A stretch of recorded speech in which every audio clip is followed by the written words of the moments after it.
नमस्कार, बहुत स्वागत आप सभी का। आप देख रहे हैं आपका प्रोग्राम कहानी कुर्सी की। मैं हूं सौरभ शर्मा व्यूअर्स आपके साथ। बहुत सारी खबरों की चर्चा आज करेंगे और खबरों के पीछे भी जाएंगे। आज योगी आदित्यनाथ क्यों बार बार लाल टोपी काले कारनामे जगह जगह जाकर याद दिला रहे हैं, इसकी बात करेंगे। और इस रंगों की बात के बीच योगी माफ कीजिएगा अखिलेश यादव ने भी उनको जवाब दिया है कि लाल रंग किस चीज का प्रतीक है और काला रंग मतलब संघ वाले जो टोपी पहनते हैं वो काला रंग किस चीज का प्रतीक है, इसकी बात आपके सामने होगी। इसके अलावा योगी आदित्यनाथ से कानपुर में प्रचार कर रहे थे, उनके एक बैठक थी पार्टी के पदाधिकारियों की। उनकी पार्टी के एक आदमी ने खड़ा होकर के उनसे पूछ लिया, योगी जी ये बताइए अयोध्या क्यों हारे। योगी जी ने कहा बैठो, अयोध्या की बात बाद में बताऊंगा, पहले ये जानो कि हम रामपुर कैसे जीते। कनेक्शन भी आपको बताऊंगा। सीसामऊ में कानपुर की सीट है, यहां उपचुनाव हो रहा है। हमने दो दिन पहले भी आपको एक स्टोरी बताई थी, खबर की थी हमने कि वहां पर जो बूथ लेवल अफसर होते हैं जो चुनाव कराते हैं उनमें से 98 मुसलमान बीएलओ हटा दिए गए। इसको लेकर बड़ा हंगामा था, समाजवादी पार्टी ने चिट्ठी लिखी, चुनाव आयोग को सब कुछ हुआ था। अब उन 98 का जो रिप्लेसमेंट हुआ है उसमें कितने मुसलमान हैं और कितने हिंदू हैं ये मैं आपको बताऊंगा। तो ये तीन खबरें उत्तर प्रदेश की। शुरुआत हम आज यूपी की इन तीन बड़ी खबरों से ही करेंगे। स्वागत करना चाहते हैं हर्षवर्धन त्रिपाठी जी प्रोग्राम में आ चुके हैं। स्वागत है हर्षवर्धन जी। विजय त्रिवेदी जी हमारे साथ हैं, बहुत स्वागत विजय जी आपका। अवधेश कुमार जी रोज की तरह हमारे साथ हैं, सर स्वागत आपका भी। समीर चौगान के साथ हमारा था, समीर जी आपको बहुत स्वागत है। पहली स्टोरी जो पहली खबर ये योगी जी ने जो बात कही, सीसामऊ की सीट पर ही वो प्रचार कर रहे, तब पार्टी की बैठक हो रही थी और वहां उनसे जैसे मैंने कहा पूछा आप अयोध्या हम लोग क्यों हारे, उन्होंने कहा पहले ये सीसामऊ तो जीतो।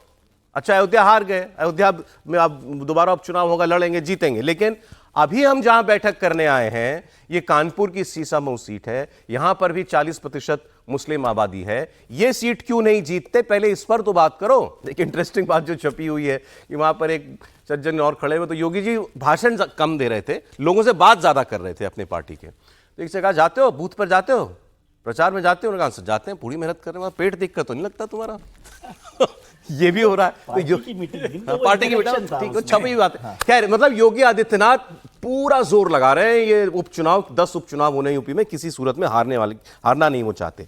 अब उन्होंने यूपी रामपुर की बात क्यों कही, उन्होंने कहा कि ये सीसामऊ की सीट यहां 40% मुसलमान है, 60% हिंदू हैं। रामपुर की सीट पर 60% मुसलमान है, 40% हिंदू हैं। हम रामपुर जीत गए, तुम सीसामऊ क्यों नहीं जीतते। सीसामऊ से 3 बार के विधायक हैं इरफान सोलंकी का दंगाबाजी में नाम आ गया था और उनको जेल हो गई, इसलिए उनकी ये सीट खाली हुई है, इसलिए यहां पर उपचुनाव हो रहा है। अब ये बात तो उन्होंने जो बात कही सोचने लायक बात है। 60% मुस्लिम आबादी वाला रामपुर जीतते हैं, 40% मुस्लिम आबादी वाला सीसामऊ क्यों नहीं जीतते। तो मैं आपको जरा रामपुर का समीकरण बता देता हूं कि रामपुर में आखिर जो चुनाव हुआ था उसमें कितना वोट पड़ा था और कितने मार्जिन से भारतीय जनता पार्टी जो है वो चुनाव जीती थी। यहां पर बाई इलेक्शन हुआ था, आजम खान, वैसे तो 2022 में जब इलेक्शन हुआ था तो आजम खान जीते थे, उसके बाद जब उनको भी जेल हो गई तो रामपुर की सीट भी खाली हो गई थी। और रामपुर की सीट जब खाली हुई, उपचुनाव हुआ, उसमें आकाश सक्सेना खड़े थे भारतीय जनता पार्टी से, वकील हैं और इन्होंने बहुत सारे मुकदमे लड़े हैं आजम खान के खिलाफ। और सपास की तरफ से थे मोहम्मद आसिम रजा, और भारतीय जनता पार्टी को 62% वोट पड़ा था। और जब पिछली बार आजम खान जीते थे तो उनको 60% वोट पड़ा था। आप कहेंगे अच्छा बीजेपी को समाजवादी पार्टी से आजम खान से 2% वोट ज्यादा। खेल यहां नहीं है, खेल यहां नहीं है। हर्षवर्धन जी बताएंगे खेल आपको। खेल यहां है कि रामपुर में वोट ही पड़ा था 28%, उपचुनाव में वोट ही 28% पड़ा था, उसमें भारतीय जनता पार्टी जीती थी। और जब विधानसभा का चुनाव था प्रॉपर 2022 का तो उसमें लगभग 56% वोट पड़ा था। मतलब वोट कम पड़ेगा तभी मुस्लिम बहुल या मुस्लिम प्रभाव वाली सीट भारतीय जनता पार्टी निकाल पाएगी। त्रिपाठी जी नहीं, इसको यूं देखा जा सकता है कि अपना वाला आ जाए दूसरे वाला रुक जाए। अच्छा मतलब एक रुक जाए तो रुकेगा कैसे दूसरे वाला। अब रुकने की 2 चीजें हो सकती हैं। एक तो ये कि अगर कहीं कुछ गड़बड़ हो रही है, बोगस वोटिंग हो रही है, तो प्रशासन उसको ठीक रखे। तो कई बार लोग कहते हैं कि भाई वहां बड़ी मारामारी है, बहुत कुछ हो नहीं जाते हैं। दूसरा रुक जाए एक होता है कि जो प्रत्याशी है वहां वो उनको ठीक न लगे, ये मुस्लिम वोटर को, मुस्लिम वोटर के लिए उनको लगे कि नहीं नहीं ये कैंडिडेट हमारे लिए ठीक नहीं। अब जो सीसामऊ है वो रामपुर से अलग है, जो आपने बताया 60-40 रिवर्स है, लेकिन यहां का जो अभी तक का समीकरण है वो भारतीय जनता पार्टी के पक्ष में इसलिए भी नहीं जाता है, और या कहें कि इस बार भी थोड़ी मुश्किल होगी कि चूंकि कांग्रेस और इसका साझा प्रत्याशी होगा तो मुस्लिम वोटों का डिवीजन नहीं होगा। रामपुर में एक और अलग चीज थी जिसका जिक्र करना चाहिए कि उस वक्त आजम खान और अखिलेश यादव उनके बीच में भी थोड़ी सी मारामारी थी। तो दो चीजें, एक तो ये कि अपना वाला आए उनका वाला रुक जाए यानी मत प्रतिशत में, दूसरा कड़ाई बहुत हो गई जो वहां आरोप भी लगे थे विपक्षियों ने लगाए, पुलिस ने नहीं निकलने दिया। तीसरा ये कि कोई कैंडिडेट ऐसा हो जो कहे कि ना ना हम तो उसको देने नहीं जाएंगे। ये तीन चीजें होती हैं। लेकिन यहां भाजपा के पास अच्छा ये है कि अगर भाजपा अपनी पूरी ताकत लगाए, भाजपा जो 60% है उसमें से उसको हायर परसेंटेज चाहिए, उनको 40% में और ज्यादा। तो एक तरह से कहें कि यहां उल्टा है, यहां अगर वो थोड़ा सा हायर परसेंट 50% पर गए तो वो जीतने की संभावना बन सकती है। योगी जी शायद वही समझाने की कोशिश कर रहे हो। मोटे तौर पर एक Muslim majority seat Bharatiya Janata party कैसे जीतती है, हम आज ये डिस्कस कर रहे हैं। अब योगी जी ने तो कहा वहां पर आप अपनी योजना एक नहीं, दो का नाम लीजिए। वो मुस्लिम मेजॉरिटी नहीं लेकिन MY मेजॉरिटी है, आजमगढ़, और वो दोनों भाजपा ने जीत के दिखाया है। रामपुर और आजमगढ़ जीतना ये अपने आप में मतलब दोनों बाई इलेक्शन ही ना, दोनों बाई इलेक्शन एक तरह से चमत्कार है। वो दोनों चमत्कार है, चाहे वो दिनेश लाल यादव निरहुआ की जीत रही हो या यहां से घनश्याम लोधी की जीत रही हो। आकाश सक्सेना तो आगे का हो गया, ये मैं दोनों लोकसभा की बात कर रहा हूं। अगर आप लोकसभा उस समीकरण से जीत सकते हैं तो विधानसभा चुनाव ज्यादा आसान होता है, ज्यादा आसानी से आप ट्रैक कर सकते हैं, उसको कहें कि अपने पाले में ला सकते हैं। ठीक है। अच्छा, इसमें योगी जी ने यह भी कहा कि आप खासतौर पर मुस्लिम इलाकों में जाकर यह बताइए कि हमने हमारी सरकार ने माफिया को कैसे खत्म किया है, क्योंकि गुंडागर्दी केवल एक समाज को नहीं सताती है, सबको परेशान करती है, उससे मुसलमान लोग भी परेशान होंगे। और हमारी USP कि हमने गुंडा राज खत्म किया। दूसरा, मुस्लिम बूथ स्तर पर मुस्लिम परिवारों से आप नीतियों की चर्चा कीजिए, योजनाओं की चर्चा कीजिए। तो वो ऐसा नहीं है कि ये कह रहे हो कि आप अब केवल हिंदुओं में जाकर के उनका वोट कैसे लेना है ये सोचिए। मुस्लिम परिवारों के बीच में इलाकों में जाकर के आप ज्यादा से ज्यादा प्रचार कीजिए, उनको बताइए आपके काम क्या है, आपको मुस्लिम वोट मिलेगा। ये भी योगी आदित्यनाथ कह रहे हैं, आज तक तो हुआ नहीं।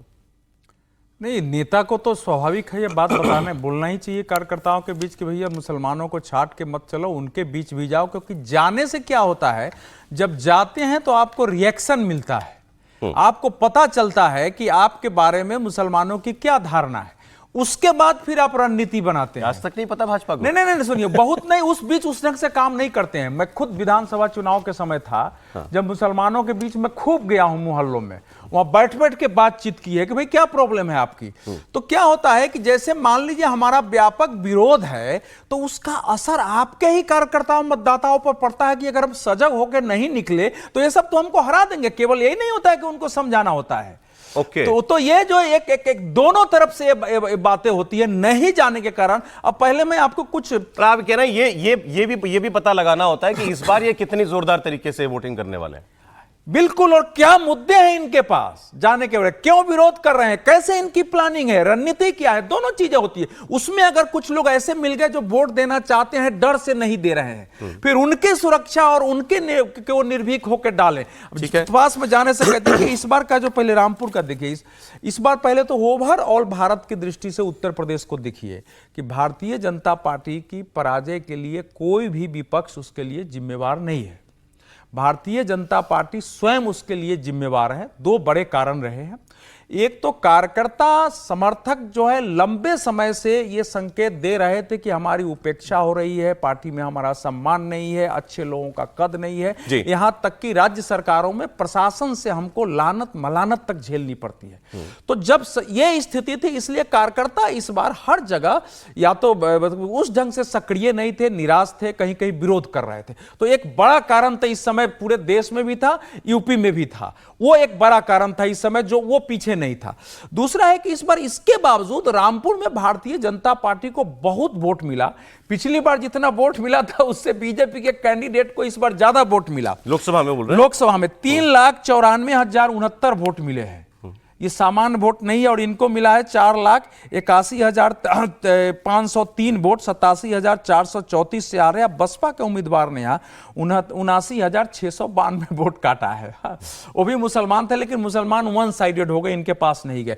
अगर इस बार भी मैं कह रहा हूं भारतीय जनता पार्टी के कार्यकर्ताओं में उतना ही उत्साह होता कि हमको अपनी सरकार को उत्तर प्रदेश में हर हाल में वापस लाना है, तो इस बार भी बीजेपी वहां जीत सकती, रामपुर जीत सकती थी। बिल्कुल 100% जीत सकती थी। तो सीसामऊ या कहीं भी मूल वही होता है। सीसामऊ का जो मतदाताओं का आंकड़ा है, अभी हमने उसको निकाला है। देखिए यहां जो मतदाता है, बता दे रहा हूं आपको, ये कुल मतदाता यहां है 2,71,411। इसमें मुस्लिम मतदाता 1,11,000, ब्राह्मण 70,000, दलित। अब देखिए हिंदुओं को अलग कर दिया, अगर आप देखते हैं तो 1,56,000 सिंधी पंजाबी मिला लिए तो 56,600, 62,000 क्षत्रिय 6, 62,600, 68,000 और 12, माने 1,70,72,000 जो है करीब कुल मिला के हिंदू है। लेकिन आपने इनको कैसे लिखा है, ब्राह्मण क्षत्रिय? अब ये तो होता ही है। नहीं, होना नहीं चाहिए ना। देखिए मैं एक कॉन्स्टिट्यूएंसी पे ज्यादा वो सर वैसा नहीं जाना चाह रहा हूं। मैं तो ये जानना चाह रहा हूं क्या बीजेपी के पास कोई क्रैक कोड है? 7.5% वोट का अंतर, यही तो कह रहा हूं कि हार जीत में 2022 में 7.5% वोट का अंतर है। सीसामऊ में? हाँ, सीसामऊ में 7.5% बहुत होता है सर। ना 50% उसको, 42% उसको। अब मतदान प्रतिशत तो देखिए कुल मतदान कितना हुआ है, वो 7.5% का मतलब 12-13 हजार। एकदम आमने सामने का मुकाबला है इस बार तो। और जो 5-7 हजार वो कांग्रेस वाला लेके गया था, वो भी हाजी अब नहीं रहेगा। तो अब तो कुल मिला के सपा और भाजपा आमने सामने हैं, तो 5 से 7% तो बहुत हो जाता है। चले ये अब ये गुंजाइश बनाने के सर 5-7% मुसलमान सीट भाजपा कैसे जीत सकती है, योगी जी जो कहना चाह रहे थे, इस पर आगे बात करेंगे। मैं आता हूं विजय जी के और समीर जी के पास। मैं दूसरी इसी से जुड़ी खबर है, दूसरी वो भी मैं बता देता हूं। वहां कानपुर में बोले क्या योगी आदित्यनाथ आजकल? वो पहले वो देखिए बात कर रहे थे, बिल्कुल कट्टर हिंदुत्व वाली बात करते थे, बटोगे तो कटोगे। अब वो कह रहे हैं कि ये जो लाल टोपी वाले हैं इनके काले कारनामे हैं, और काले कारनामे गिनाते हैं। देखो इनके आदमी ने वहां बच्ची के साथ बलात्कार किया अयोध्या के अंदर, ऐसा इन्होंने कन्नौज के अंदर किया, लखनऊ में इनके लड़कों ने, सपा के लड़कों ने जो है सड़क पर बदतमीजी की महिलाओं के साथ। ये सारी बातें वो बता रहे हैं, तो आप वो सुनिए, फिर मैं आपको अखिलेश यादव का जवाब बताऊंगा। उन्होंने ट्वीट करके जो उन्होंने जो रंगों की व्याख्या की है, लाल और काले की, उसकी बात करेंगे। आप सुनिए जरा। प्रदेश के अंदर अराजकता पैदा करने की अपनी कुत्सित मंशा से आज भी वह कहीं भी जब भी उसको मौका मिलता है उस अवसर को वह जाया नहीं होने देती है। आपने भी इसके चरित्र को देखा है अयोध्या के अंदर, कैसे समाजवादी पार्टी का एक नेता वहां पर एक निषाद बेटी के इज्जत के साथ खिलवाड़ करता है, और समाजवादी पार्टी के मुखिया बेशर्मी के साथ उस बेशरम के खिलाफ कार्रवाई करने की बजाय उसका समर्थन करते हुए दिखाई दे रहे थे। जब इनके एक नेता ने सदन में कहा कि सद्भावना ट्रेन चलानी चाहिए, हमने कहा सद्भावना ट्रेन इनके लिए नहीं, इनके लिए बुलेट ट्रेन चलेगी, बुलेट ट्रेन। तीसरा मॉडल देखना है तो कन्नौज में देखिए, ये नवाब ब्रांड कांग्रेस इसी समाजवादी पार्टी की पहचान है। काले कारनामों से इनका पूरा इतिहास भरा पड़ा है। लाल टोपी है लेकिन काले कारनामों के लिए लोग जाने जाते हैं। अखिलेश यादव आजकल लंबे लंबे ट्वीट करते हैं। अब उन्होंने इसी बयान का जवाब देते हुए विजय जी लिखा है, जनता की संसद का प्रश्नकाल, प्रश्न लाल और काले रंग को देखकर भड़कने के क्या क्या कारण हो सकते हैं। फिर वो आगे बता रहे हैं कि एक तो मनोविज्ञान से गहरा नाता है रंगों का, मानस पर बड़ा असर पड़ता है रंगों का। आगे फिर वो लिखते हैं, लाल रंग मिलन का प्रतीक है, यानी हमारा समाजवादी पार्टी का, लेकिन जिनके जीवन में प्रेम, मिलन, मेल मिलाप हो ही ना, उसको इस रंग से चिढ़ होगी। मतलब संगी लोग शादी नहीं करते हो, ये कहना चाह रहे हैं। दूसरा उन्होंने कहा, लाल रंग शक्ति का रंग है, लेकिन जिन्हें लगता हो कि हमसे शक्तिशाली कौन हो सकता है, उसको लाल रंग से चिढ़ होगी, इसलिए कभी कभी सांड भी लाल रंग से चिढ़ता है। ये भी फिर काले रंग का बता रहे हैं, काले रंग की टोपी पहनते हैं संघ वाले, आरएसएस वाले, तो वो कह रहे हैं कि काला रंग ये तो पश्चिम से आया है, सारे फांसीवादी जितने थे, फासिस्ट लोग, वो काला रंग पहनते थे। हिटलर का भी वो बैंड देख लीजिए, हाथों पर जो बांधा जाता था, काले रंग का बैंड होता था। अब वही पढ़ रहे हैं, मुझे लग रहा है। मैं उनका भारतीय परसेप्शन जो है ना काला रंग पर पॉजिटिव जो है मंगलसूत्र का, और वो भी हाँ काला रंग, हाँ पश्चिम का भी है लेकिन भारत का भी उन्होंने जिक्र किया है। ठीक है, उनकी बात अपने तरीके से वो बात कर रहे हैं और ये भी अच्छी बात है। आजकल आपके पास बहुत समय रहता है कि आप अखिलेश जी का पूरा ट्वीट पढ़ पाते हैं। मैं थोड़ा सा थक जाता हूँ उसको पढ़ते पढ़ते इतना। लेकिन देखिए, योगी जी जिस तरह से बात कर रहे हैं वो उनका अपना पिच है, और जिसको मैं हमेशा ही कहता हूँ वो उनका यूएसपी है। वो उसी तरह से बात करते हैं, उससे बहुत सारे लोग उनसे सहमत होते हैं, नहीं होते हैं उसको बात को। अभी आपने कहा कि बटेंगे कटेंगे नहीं, लेकिन फिर भी उससे थोड़ा सा ही इधर उधर हैं वो, जो सब बात कर रहे हैं, कन्नौज की बात कर रहे हैं, बुलेट ट्रेन की बात कर रहे हैं, सद्भावना ट्रेन नहीं चलेगी, तो वो उनका यूएसपी है और वो उस पर बात कर रहे हैं। और उनके पास क्या है, जो उन्होंने औपचारिक तौर पर कहा कि मुसलमानों के साथ भी जाना चाहिए, एक सरकार और एक मुख्यमंत्री की बातचीत होती है, लेकिन किस स्ट्रेटजी के साथ वो माइनॉरिटी डोमिनेंट सीट में काम करेंगे। सीसामऊ का एक पॉजिटिव बात ये भी है कि कानपुर की सीट है ये। कानपुर में अभी भारतीय जनता पार्टी जीती है 2024 का लोकसभा चुनाव, जिसकी संभावना भी कम लग रही थी। तो एक पॉजिटिव बात तो है ही उस सीट के साथ साथ कि भाई लोकसभा सीट आपके पास है, सांसद वहाँ से चुनकर आए हैं, तो वो कितनी मदद उसकी कर सकते हैं। और यदि माइनॉरिटी और उसको देखें, ये ना बटेंगे तो कटेंगे वाला बयान तो यहाँ भी फिट होता है ना उनका। हिंदुओं से कह रहे हैं कि भाई 40% मुसलमान है तो मत बटना। 60% वोट उनके पास है। तो वही मैं कह रहा हूँ ना, लेकिन पॉलिटिक्स में इलेक्शन के वक्त में किस तरह से मैसेजिंग करनी होती है वो भी महत्वपूर्ण होता है ना। जैसे बाई इलेक्शन में आम कभी ये पोलराइजेशन या इस टाइप की बातें चलती हैं क्या? नहीं, इलेक्शन तो इलेक्शन है ना। बाई इलेक्शन तो हम यहाँ बैठकर देखते हैं, जिस सीट पर चुनाव हो रहा है वो तो चुनाव ही है, उनके लिए बाई इलेक्शन क्या है? इंटरेस्ट, लोगों का इंटरेस्ट कम हो जाता है, नहीं, लोगों का इंटरेस्ट कम हो जाता है। जो लीडर है, नहीं लीडर जो है वो जो कैंडिडेट है उसका इंटरेस्ट तो उतना का उतना ही है, उतना ही फोकस के साथ वो काम करेगा।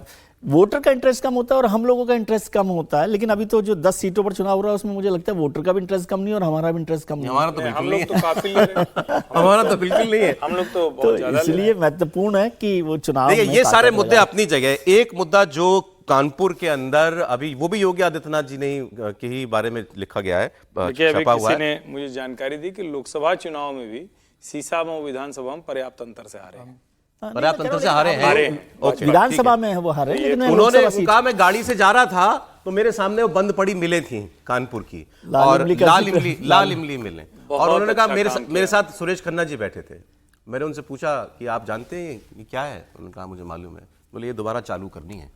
अब ये कितना बड़ा मामला है आप जानते हैं, और इस पर हो पॉलिटिक्स, इस पर योगी जी बोले और इस पर जवाब दें अखिलेश यादव, ये होगी काम की बात। ये बड़ी बात 14 होगी। मिले, 14 मिले। दो लाइन बोलने मैनचेस्टर ऑफ इंडिया इसी को कहते हैं। कानपुर पूरा इंडस्ट्रियल टाउन है, वो मैं पूरा का पूरा गया हूं घूमते देखने के लिए। 14 मिले, 1.5 लाख लोग काम करते थे एक समय में। सोचें, 1.5 लाख लोगों का रोजगार जुड़ा हुआ था इन मिलों के साथ, सब बंद हो गए। एक जमाने में कानपुर का रुतबा लखनऊ से ज्यादा था, उत्तर प्रदेश का सबसे लखनऊ तो ताकतवर। भाई कोई रिवाइव नहीं कर पा रहा है उसको। दो शहर इस देश में, कलकत्ता और कानपुर, ये दो शहर थे जो उद्योग का सबसे बड़ा केंद्र थे। और लाल इमली जो कानपुरिये हैं वो तो बेचारे कभी गर्व भाव में आते हैं, लाल इमली का ऐसे फोटो खींचते हैं और डालते हैं कि देखो ये लंदन है कि कानपुर है, पहचान नहीं पाओगे जब तक उसमें कानपुर की किसी दुकान का विज्ञापन नहीं दिख जाएगा या फिर गुटखा थूका नहीं दिख जाएगा। मतलब ये मैं सिर्फ समझने के लिए बता रहा हूं, लेकिन सचमुच लाल इमली एक प्रतीक है कानपुर का। और मैं चूंकि 2 वर्ष वहां रहा, कानपुर को उसके लिहाज से किसी भी जनप्रतिनिधि ने कुछ नहीं दिया। यहां तक कि वहां से डॉक्टर जोशी भी जब प्रयागराज और वाराणसी की बात गए थे तो कानपुर ही गए थे। श्री प्रकाश जायसवाल बाकायदा कोयला राज्य मंत्री थे, इतने ताकतवर थे, कुछ नहीं किया उस आदमी कानपुर के लिए। मेरे पास डेटा है। और इसमें जनप्रतिनिधि क्या करेगा? सरकारें दे रही हैं, कभी 200 करोड़ रुपया दिया, कभी 50 करोड़ रुपया दिया, नहीं रिवाइव हो रही वो। लेकिन अगर बड़ा नेता है, मैं सिर्फ उसकी बात नहीं कर रहा हूं, ओवरऑल कानपुर को नहीं दिया आपने। उस जिसको बनाया था उस शहर को आपने, अगर ये योगी आदित्यनाथ तय कर रहे हैं तो ये सचमुच ये सबसे बड़ी खबर है। राजनीति अपनी जगह, नहीं कहा उन्होंने कि हम इसको दोबारा शुरू करेंगे। अगर ये हो गया तो आप समझिए कि कमाल का हो जाए। लेकिन इतना बड़ा काम है और 7 साल सरकार को लखनऊ तो सरकार की वजह से हो गया है। लखनऊ कौन सा शहर था जब उसके हिसाब से अरे इसी से जुड़ा हुआ जो बीएलओ वाली खबर है समीरी, ये बड़ी इंटरेस्टिंग हो गई। अब इसका मैं, क्योंकि हमने 2 दिन पहले की थी, तब इसमें और मैं जानकारी ऐड करके आपको दे रहा हूं। बीएलओ यानी बूथ लेवल अफसर, वहां पर 275 कुल बीएलओ थे, सीसामऊ में है। उसमें से 124 लगभग आधे मुसलमान बीएलओ थे। अब ये अखिलेश यादव ने कहा कि इनमें से 98 मुसलमान बीएलओ को बीजेपी ने हटवा दिया है और इनकी जगह अब दूसरे बीएलओ लगाए जा रहे हैं। अब मैं आपको बताता हूं हटाए गए तो लगाए कितने गए। 98 हटाए गए मुसलमान और उसमें लगाए गए 26 बदल करके, यानी बाकी सारे के सारे हिंदू बीएलओ। तो ये चर्चा चल रही है कि मुसलमान अगर बूथ पर बैठा होगा बीएलओ अफसर तो बीजेपी को वोट नहीं पड़ेगा क्या? देखिए, शिकायत तो आई थी पार्टी के पास कि जब लोकसभा चुनाव थे और जिस तरीके से वोटिंग से नाम कट गए थे कुछ लोगों के, जो बहुत भारतीय जनता पार्टी के सक्रिय कार्यकर्ता से जुड़े लोग थे, उनके नाम काटे गए। और ये शिकायत भारतीय जनता पार्टी के पास, संगठन के पास भी पहुंची थी कि इस तरीके से वहां पर सेटिंग का खेल हुआ है। तो मुझे लग रहा है एक वो कारण हो सकता है, लेकिन सिर्फ ये कारण कह देना कि भारतीय जनता पार्टी ने इसलिए हटवा दिए होंगे चुनाव आयोग से कहकर कि वो वहां पर मुस्लिम होने के कारण मुसलमान को सपोर्ट करेंगे, मुझे लगता ठीक नहीं है। अब तो योगी जी खुद 60-40 वाली बात कर रहे हैं। नहीं, देखिए, योगी जी तो बात बोलेंगे। आप देखिए, ये 10 जो उपचुनाव होने वाले हैं, ये बहुत एक प्रतिष्ठा का प्रश्न बन गए हैं भारतीय जनता पार्टी के लिए और समाजवादी पार्टी दोनों के लिए। समाजवादी पार्टी 10 उपचुनाव के अंदर जीत कर बताना चाहती है कि 2024 का जो लोकसभा चुनाव हुआ है वो कोई एक तुक्का नहीं था, जनता हमारे साथ जुड़ी हुई थी।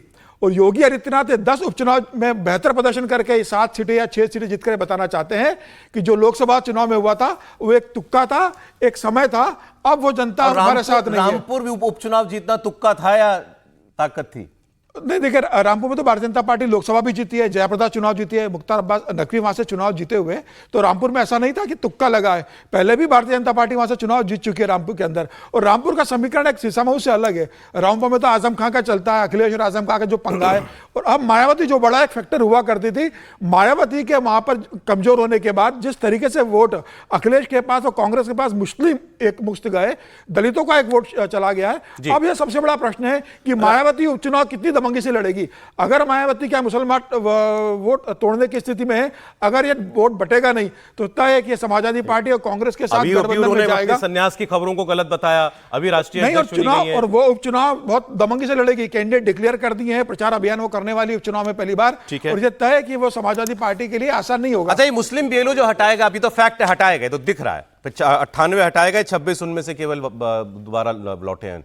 अब इस पर कांग्रेस पार्टी ने रिएक्शन दिया है, मैं आपको वो सुनाने जा रहा हूं। प्रमोद तिवारी जी का इस पर क्या कहना है?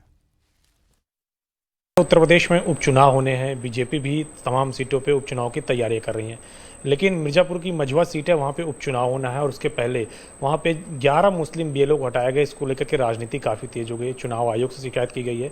रामगोपाल यादव भी कुछ दिन पहले चुनाव आयोग गए थे, उन्होंने कहा था कि मुस्लिम और यादव बीएलओ को हटाए जा रहे हैं, नाम हटाए जा रहे हैं। देखिए, चुनाव जनता लड़ती है, जनता पे छोड़ देना चाहिए। अब आप मुसलमान, यादव या हरिजन जहाँ पे हैं, अनुसूचित जात, अगर आप उनको हटाएंगे तो ये दिखाता है आपका अपने ऊपर विश्वास। इन जातियों पर तो दिखाता है मुसलमान, यादव या हरिजन या और जो कांग्रेस समर्थक या सापा समर्थक है, पर ये क्या है? ये राजनीति का घटियापन है, ये राजनीति का बहुत ही विद्रूप स्वरूप है। मैं इसकी निंदा करता हूँ। कांग्रेस पार्टी क्या समाजवादी पार्टी के साथ ही मिलकर उपचुनाव लड़ेगी या फिर अलग लड़ेगी? हमारा इरादा इंडिया गठबंधन से मिलजुल कर चुनाव लड़ने का। हमारे रिपोर्टर पूछ रहे थे, जी हाँ, मंझवा विधानसभा सीट जो मिर्जापुर की है, वहां भी 11 से ज्यादा मुस्लिम बीएलओ बदले गए हैं, ऐसी खबरें जो हैं और ऐसे आरोप समाजवादी पार्टी लगा रही है। बताइए सर। उन्होंने कहा घटिया राजनीति है ये। नहीं, अभी भी सीसामऊ में मुस्लिम बीएलओ है कि नहीं है पहला प्रश्न। 98 हटाए, 26 लगाए। हाँ, मतलब वही कह रहा हूं कि है ना मुस्लिम। तो अब सवाल यह है कि जो लोग हटाए गए हैं उनके कारण क्या है। अगर उस क्षेत्र में या पूरे उत्तर प्रदेश में जगह जगह से मतदान के पहले, लोकसभा चुनाव के बाद ये शिकायत आ रही है कि भारतीय जनता पार्टी के मतदाताओं का नाम मतदाता सूची में नहीं है, वो सारे लिस्ट उपलब्ध है, प्रमाण उपलब्ध है, तो ये तो बाद में मुकदमा का भी विषय है, ये केवल हटाने का विषय नहीं है। कि अगर क्रिमिनल कॉन्स्पिरेसी के तहत कुछ बीएलओ और स्थानीय नेताओं से मिली भगत करके लोगों के नाम हटाए या वोट के समय डिस्टर्ब बीएलओ किया इतना है, कुछ कर सकता है क्या? कर सकता है ना। बीएलओ मतदाता सूची तो नीचे से ही बन के आएगा ना सर। मतदाता सूची में हेर फेर, आपका नाम हमने लिख लिया, भेजते समय फाइनल में बना के नहीं भेजा, फिर क्या करेंगे आप? तो सवाल है कि उसके बाद इसीलिए तो कहा था कि सजग होकर के अपना नाम ऑनलाइन देख लीजिए, अपने नंबर से आपका है कि नहीं है। तो लोग भूल जाते हैं, लोग देखते नहीं है। अगर नहीं किया हो तो निराधार तरीके से आप नहीं हटा सकते। पहली बात। दूसरी बात है कि जब चुनाव की घोषणा हो गई है तो अब तो यह चुनाव आयोग का विषय है कि भाई अगर गलत तरीके से हटा है तो उसकी पुनर्नियुक्ति कर दे, नहीं गलत तरीके से हटा है तो उसको जारी आरोप रहने तो दे। यह है कि सिर्फ मजहब देख करके हटाया, मुसलमान है हमको नहीं चाहिए बूथ पर। अच्छा ये बताइए, आप सब तर्क ठीक है, ये देखिए इंडिया टीवी की स्क्रीन पर क्या चल रहा है, 275 में से 124 मुसलमान हैं और हम गजब बात कर रहे हैं। थे अब ये टोटल थे टोटल 100 सुने नहीं तो 98 से 24 ही गए, सुने 26 गए ना। सुने तो 26 टोटल बचे। 124 मुसलमान थे, उसमें से 98 98 हटा दिए और 26 वापस अच्छा, किए। उसमें से 98 से 124 में से आते हैं। हाँ लेकिन उसके बावजूद मैं यही तो कह रहा हूं ना, मैं उस दिन भी ये बात कह रहा था कि इसका मतलब पाल, सोनकर, मौर्य, यादव, कुशवाहा, कोयरी, निषाद, इन सब पे भरोसा नहीं है। आप कान को घुमा कर क्यों पकड़ना चाह रहे अरे हैं? तो कान बार बार जब पकड़ रहे हैं तो क्यों नहीं पकड़ेगा बात आदमी? सिंपल इतनी हो रही है, बीजेपी को मुस्लिम बीएलओ पे शक है क्या? सिंपल। नहीं, उनको उस पे शक है। अब वो मुसलमान है तो वो शक है, अगर कल को कोई और होगा तो कहेंगे अरे देखो ये यादव पे शक कर रहा है। सवाल मुस्लिम या यादव नहीं है, सवाल ये है कि वहां बैठा हुआ व्यक्ति, वो जो लोकतंत्र का सबसे बड़ा पर्व है उसमें ईमानदार है या नहीं। अगर पार्टी को लग रहा है कि ईमानदार नहीं तो कर रहा है, अगर समाजवादी पार्टी को लगता है कोई और हिंदू नहीं ईमानदार है उसको कह दे कि ईमानदार नहीं, इसमें कौन सी बात है? सपा ये थोड़ी कह रही है कि आपने हिंदू क्यों लगा दिए, मैं कह रहा हूं कह रही इनको क्यों हटाया, ये बताओ। भाई उनको लग रहा है कि वो लोग ठीक नहीं है, एक लाइन वो तो शिकायत करके किया है ना, ये कोई छिपा के थोड़ी नहीं किया है। मैं कह रहा हूं उनको अगर लग रहा है कि ये गलत हटाए गए, जो लोग नए आए हैं ये गड़बड़ है, तो उनके खिलाफ निर्वाचन आयोग में शिकायत करें, इसमें कौन सी बात है? बीएलओ की नियुक्ति तो पूरी तरह से उस सिर्फ प्रोसीजर का हिस्सा बीजेपी की कई सीटों पर जो हार हुई उसमें बीएलओ भी एक वजह है क्या? नहीं, ये बहुत जबरदस्त, मतलब पार्टी की जो अंतरिम समीक्षा थी और विशेष करके जो बड़े नेता हारे, जैसे अमेठी हारे, जैसे जो दूसरी सीटें हारे, वहां साफ साफ ये कहा जा रहा है कि वहां बीएलओ की प्रशासन की बड़ी भूमिका रही, ऐसी अंतरिम रिपोर्ट है।